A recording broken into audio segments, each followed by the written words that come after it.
Isang magandang araw po sa inyo lahat. Tayo po ay magluluto ngayon ng patatim. Ito po ang mga ingredients natin. Soy sauce, vinegar, whole black pepper, garlic, bay leaves at banana blossom.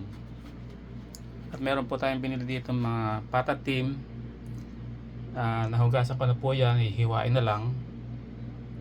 Mga 5 kilo po yan mahigit. Sige po, simulan na natin pagluluto.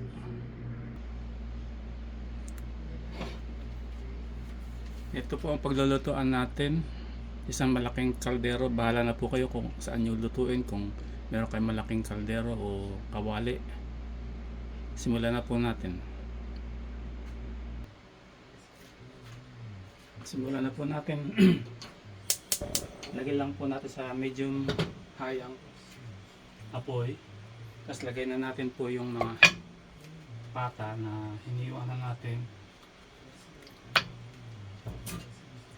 Hiniwa ko lang po ito sa gilid. Ganito. Para madaling tanggalin mamaya yung buto. Pagka lumambot na siya. Ayan. Ganyan lang po gagawin sa umpisa. Pero mamaya po, tatanggalin pa natin yung buto pagka kumain nyo ng may buto. Ito para lang madali siyang bumuka pagka nagpakulo na tayo. Yan po. Lagay na natin po yung ibang natitira.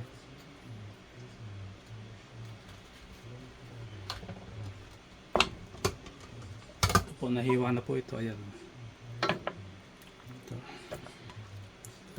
Mga 5 kilo to. Siguro mapupuno itong kawali natin.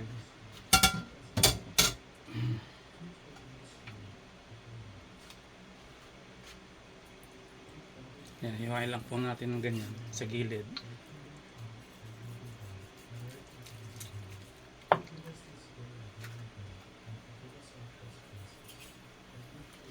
Ito po. Pwede pa ito isa. Yan. Pwede pang dagdagan kung gusto nyo.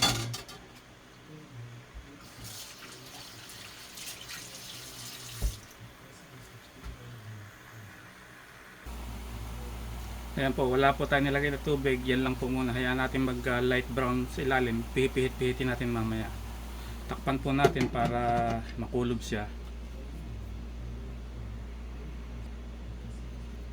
Mamaya po magtutubig yan eh. Kaya titingnan lang po natin. Baka masunog ilalim. Pipihitin lang natin mamaya pagka. Ayan po, walang tubig yan. Magla light brown po ilalim yan. Baligtarin lang po natin para pantay siya. Yung nasa ilalim papaibabaw natin mamaya. Hintayin lang po natin mga 10-15 minutes, tapos pihitin natin, baligtarin natin. Habang pinapalambot po natin, nagpapakulo na ako ng tubig para mamaya pagka sasabawan na natin, ito gagamitin ko para hindi tumigil, para hindi po siya tumigil sa pagpapalambot. Ito po, binabaliktad ko na. Nakita nyo, light brown na siya sa ilalim. Ayan o, sa ilalim. Medyo naninikit siya, pero mamaya hindi na siya maninikit. Kasi, basta nag light brown siya. Ayan.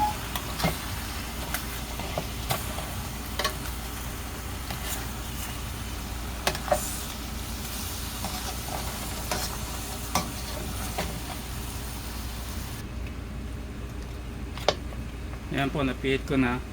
At tatakpan po ulit natin for another 10-15 minutes para siya magtubig. Tapos lalagyan na natin ng panimpla. Ayan po, binaligtad ko na po ulit. Nakita nyo, medyo nagtutubig na siya. Oh. Ayan o, silalim. Huwag nyo pong tatapon yun kasi yun yung ano niya, malasa po yun. So ngayon babalik ko naman, tapos lalagay ko na mamaya yung panimpla, bawang, toyo, paminta, banana blossom, toyo, vinegar po, saka brown sugar pala. Kalimutan ko pala lagyan ng brown sugar. Kasama po yung brown sugar, mga 2 cups po. Kung wala pong brown sugar, pwede rin po yung white sugar. Okay lang po yun.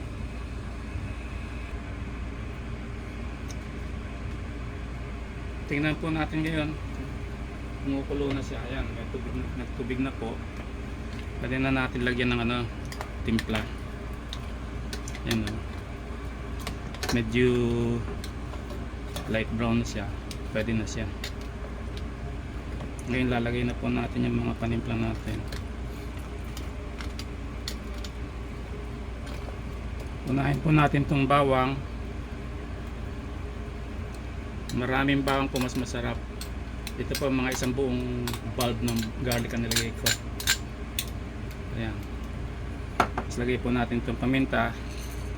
Mga 2 teaspoon na whole pepper, black pepper po. Tapos lagay po natin itong banana blossom. Saka itong bay leaves. Ayan.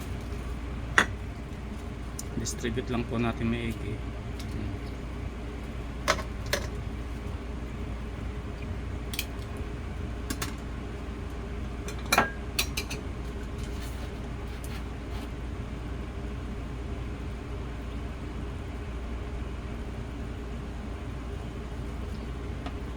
Lagay na po natin itong soy sauce.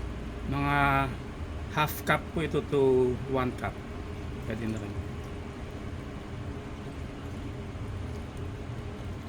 Ayan. Magtutubig pa po yan dahil sa nilagay natin soy sauce. Tapos lalagyan pa natin ng konti sabaw mga habang pinapalambutan natin. Dagdagan pa natin ng banana blossom para mas mabango siya. Ayan. Lagay na natin lahat. Tapos takpan po natin. Mamaya na natin lalagyan ng asukal tsaka ng konting vinegar. Chicken lang po natin from time to time, mga every 5 minutes, 10 minutes. Pihit-pihitin lang natin. Ayan po, kumukulo na yung tubig natin. Lalagyan na natin siya ng tubig. Konting sabaw para magpapalambot natin. Mga siguro 2 cups lang po lagay natin muna.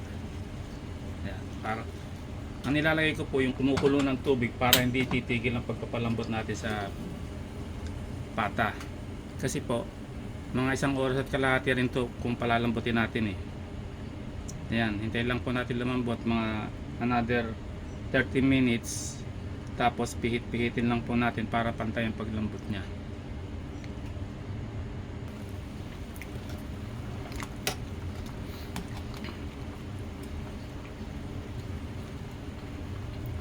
Ayan na po itsura niya oh. Pihitin niya lang na ganyan para mapantay lang siya. Maliit kasi lilutuan ko.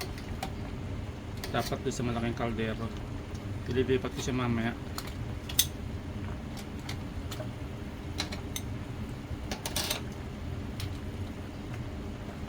Ayan po. Wala pa pong asukal yan. Hindi ko pa tinitimplahan asukal. Pwede rin yun pong lagyan ng konting oyster sauce, ground black pepper.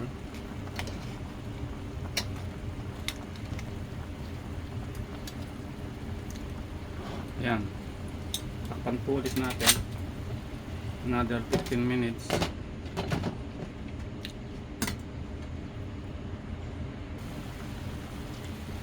Nakalimutan ko po pala lagyan ng kasama sa yung barbecue marinade kasama sa ingredient, mga 3 tablespoon lang po.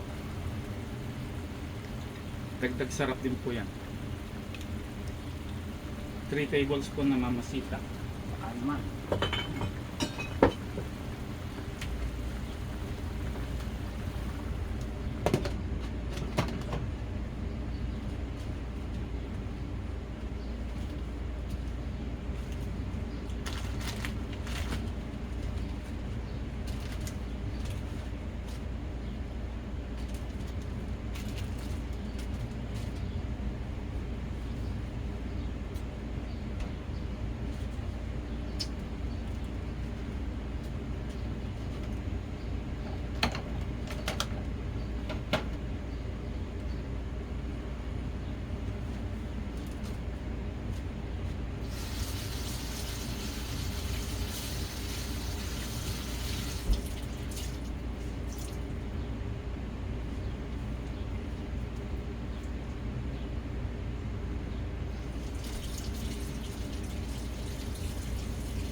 Pihit-pihit lang. Ah, yan, medyo malambot na po siya. O, tingnan nyo. Pagka ganyan, pwede nang ihalo yung vinegar. Pero papaibabaw ko muna po yung nasa ilalim kasi yung nasa ibabaw hindi lumalambot ng gusto. Pagpapalitin lang po natin ng pwesto para mapantay po siya. Yan. Ito medyo malambot na to. Ito rin. Iitin lang. Medyo naka-medium high lang po ang apoy natin. Kaya parang slow cook mo siya. Sarap yan. Tatalab ng gusto yung timpla natin. Ngayon po at this time